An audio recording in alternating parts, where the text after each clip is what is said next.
사도행전 23장 1절에서 11절 내용 보겠습니다. 1절 바울이 공회를 주목하여 이르되 여러분 형제들아 오늘까지 나는 범사의 양심을 따라 하나님을 섬겼노라 하거늘. 자, 이제 공회가 소집되었습니다. 자, 이 앞에서 자신이 이제 자신을 변호해야 되는 바울은 먼저 형제들아라고 이야기하면서 오늘까지 내가 범사의 양심을 따라 하나님을 섬겼다라고 이야기하면서 사실은 자기가 지금 그들이 고발하고 있는 것에 대해서 조금 더 양심에 거리끼는 일을 한 적이 없다라고 일단 먼저 이제 자신의 무죄함을 이렇게 진술을 했습니다. 자, 그런데 이 진술을 했을 뿐인데 그 당시 대제사장이 아나니아였는데요. 아나니아가 성격이 굉장히 난폭한 사람이었습니다. 그래서 이 말 딱 듣더니 바울 곁에 서 있는 자들에게 무엇이라고 명령합니까? 2절 보니까 대제사장 아나니아가 바울 곁에 서 있는 사람들에게 그 입을 치라 명하니, 바울 옆에 있는 사람한테 내가 범사의 양심을 따라 하나님 섬겼습니다라고 하죠. 저 입을 쳐라. 그래서 입을 막 그냥 사정없이 내리치게 만들었습니다. 여러분, 지금 진술을 듣고 바르게 판단하는 일이 대제사장이 대단히 중요한 직무인데요. 진술을 듣기도 전에, 판단하기도 전에 구타부터 명령하는 것, 이것은 율법이 금하고 있는 행동이죠. 그러니까 이것은 무슨 깡패나 하는 짓 아닙니까? 폭력이 율법보다 더 가까운 거 깡패나 하는 짓 아닙니까? 이런 폭도 같은 행위를 하고 있습니다. 자, 그러자 바울이 어떻게 반응하고 있습니까? 3절 바울이 이르되 회칠한 담이여 하나님이 너를 치시리로다. 내가 나를 율법대로 심판한다고 앉아서 율법을 어기고 나를 치라 하느냐 하니. 자, 바울은 지금 사내들인 그 공의회 회원들은 율법 가지고 이제 그 심판하기 위해서 앉아 있는 사람들인데 종교 재판에 해당하는 것이죠. 이스라엘 민족 의회면서도 주된 일은 정치적인 부분이 아니라 종교적인 부분만 감당하도록 해놓았으니까 종교 재판하려고 앉아 있지만, 네가 이렇게 불법적으로 이제 그 행동하는 것 보니 회칠한 담이여 하나님이 너를 치시리로다라고 정확하게 대꾸를 하고 있습니다. 회칠한 담이란 무엇이냐고 하면 담 곁에다가 예를 들면 요즘으로 말하면 예쁘게 페인트를 칠했다는 것입니다.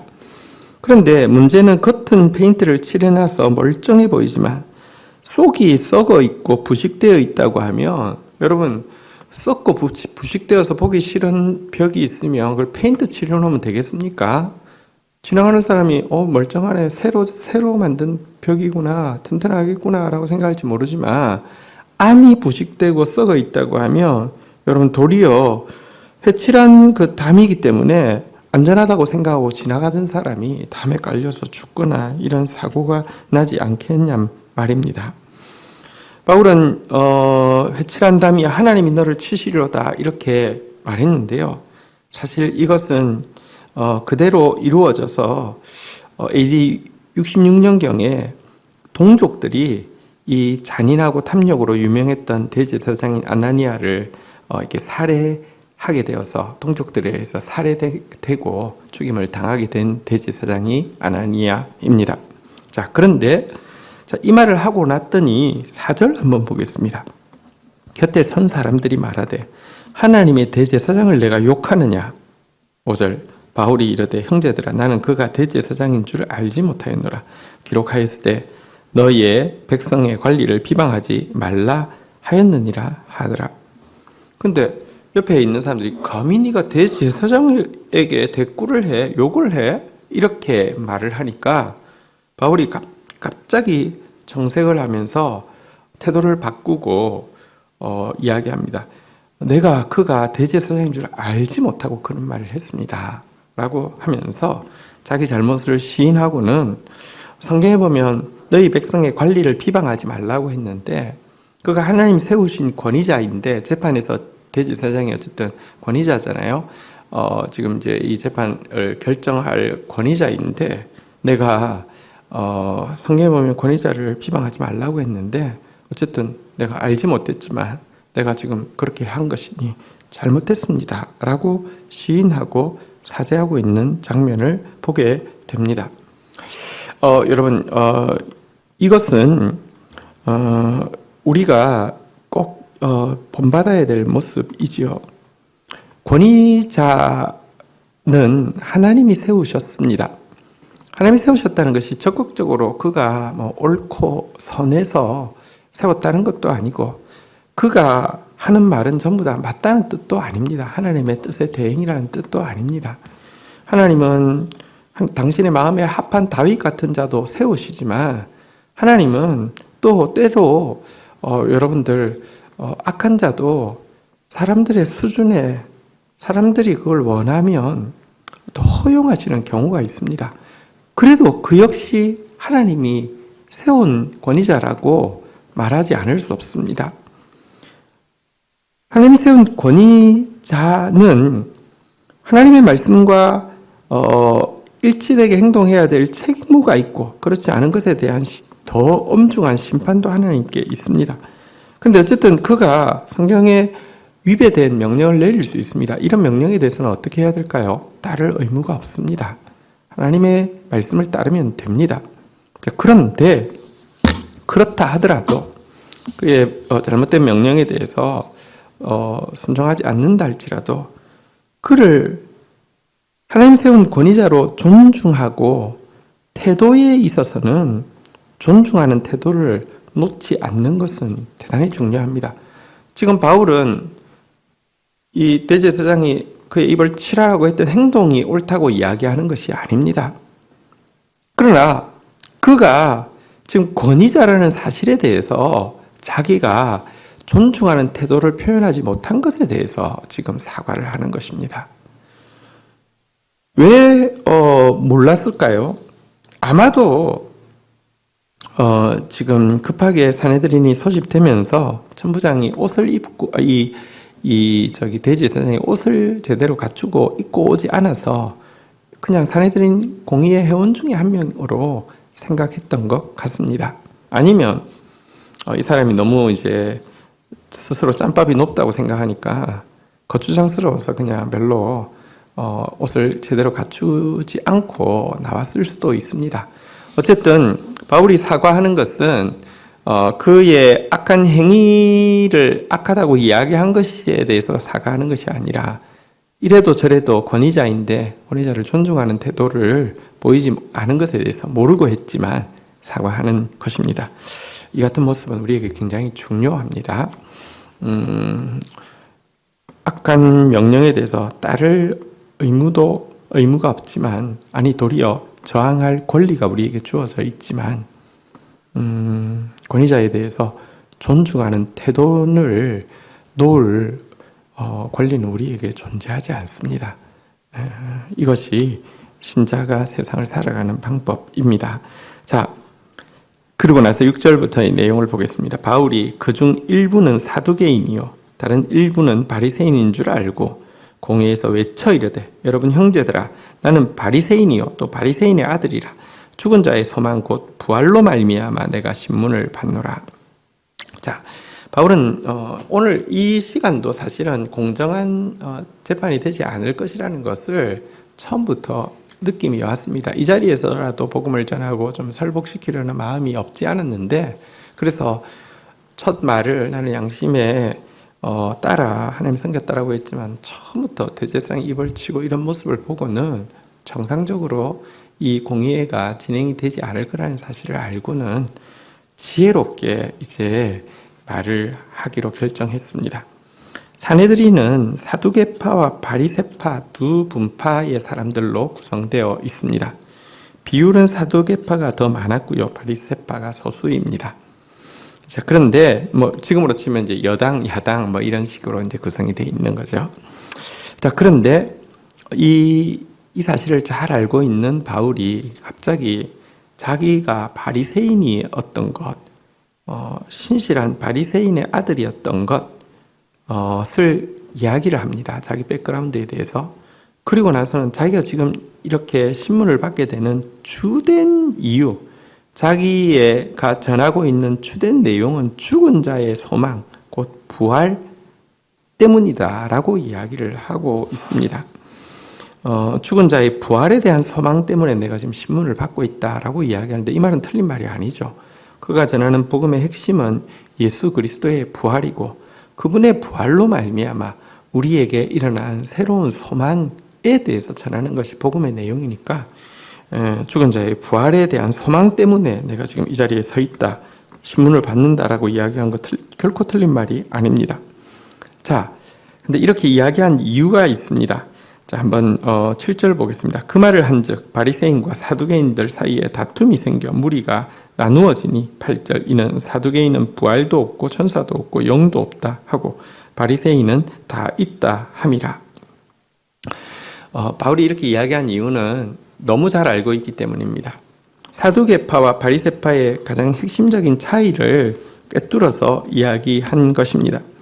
사두개파는 정치 권력을 이제 그 로마의 아부에서 받고 그것 유지하고 누리는데 모든 관심이 가 있는 사람들입니다. 지금 대제사장은 사두개파에서 나옵니다. 이들은 현세지향적이기 때문에 사실은 부활 믿지 않고요, 천사 믿지 않고요, 내세 믿지 않습니다. 이 세상에서 잘 사는 게 핵심입니다.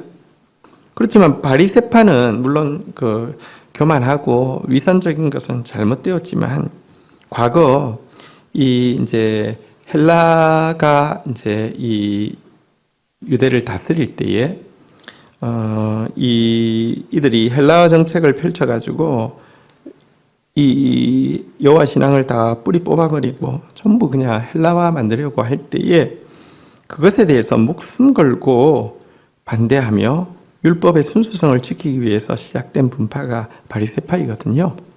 그래서 그 이제 헬라가 이제 알렉산더가 죽고 나서 네 나라로 나뉘어지는데 그 중에 이제 유다를 다스리는 게 셀류쿠스라는 이제 그 왕조가 다스리는 곳이었는데요.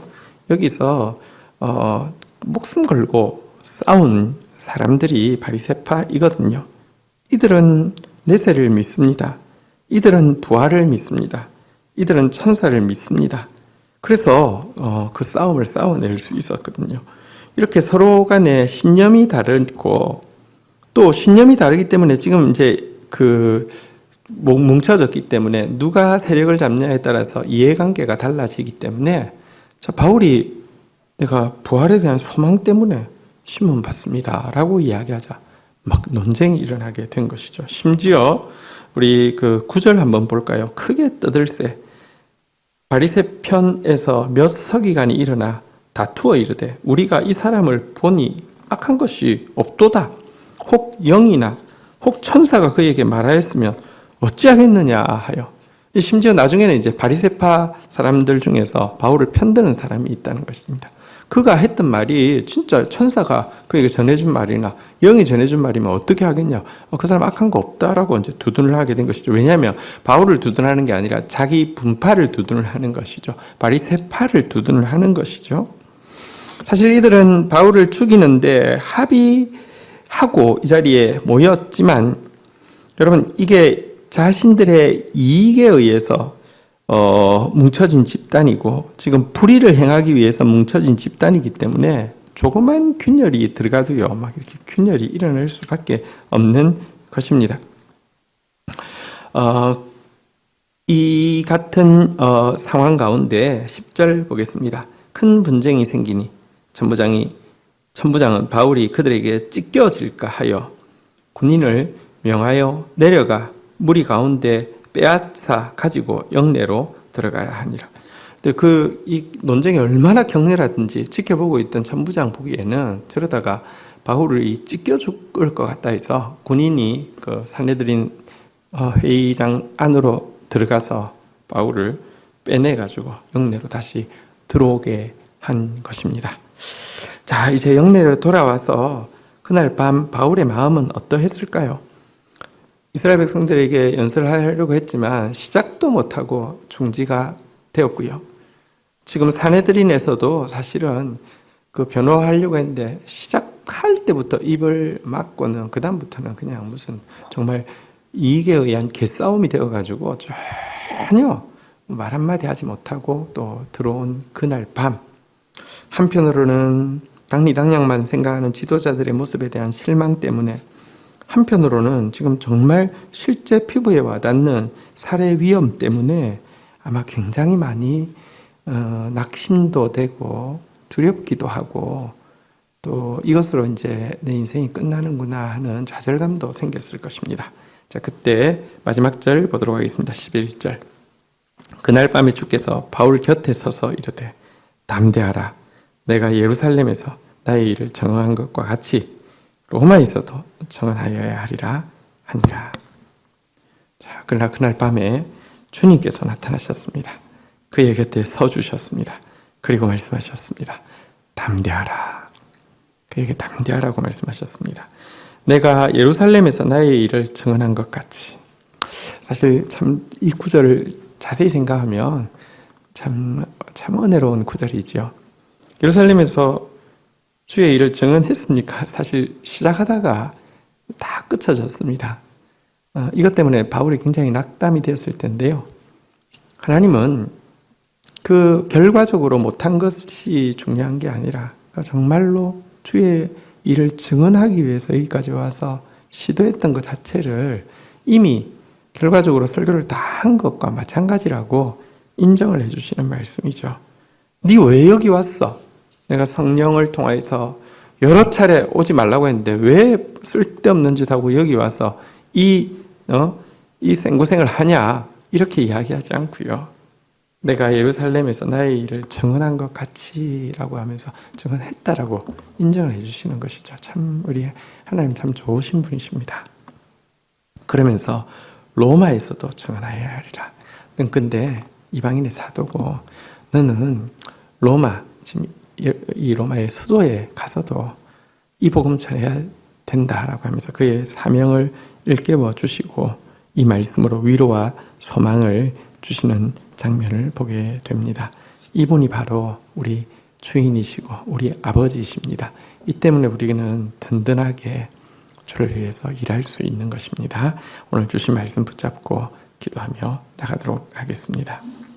주님, 율법으로 심판하기 위해 앉아 있지만 제대로 된 그 조사도 제대로 된 결론도 없이 폭력부터 휘두르고 있는 참 폭도와 같은 이런 대제사장의 모습을 보고 있습니다. 하나님, 우리가 율법을 가졌다고 말하면서 자칫 이 사내들인과 대제사장의 모습처럼 딱 율법에 반하는 행동하는 자 되어지지 않도록 정말 근신하고 돌이키는 자 되어지게 하여 주옵소서. 하나님, 바울이 이 악한 행위에 대해서 정당하게 항변했음에도 불구하고 그가 권위자임을 알고는 그를 존중하는 태도가 부족했음에 대해서 즉시 인정하고 돌이키고 사과하는 장면도 보게 됩니다. 주님, 저희들을 또 권위에 대해서 더 민감하게 해주시고 또 권위를 존중하는 것에서 정말 바울 같은 모습도 가질 수 있도록 은총을 베풀어 주시기를 간절히 간구하고 소원합니다.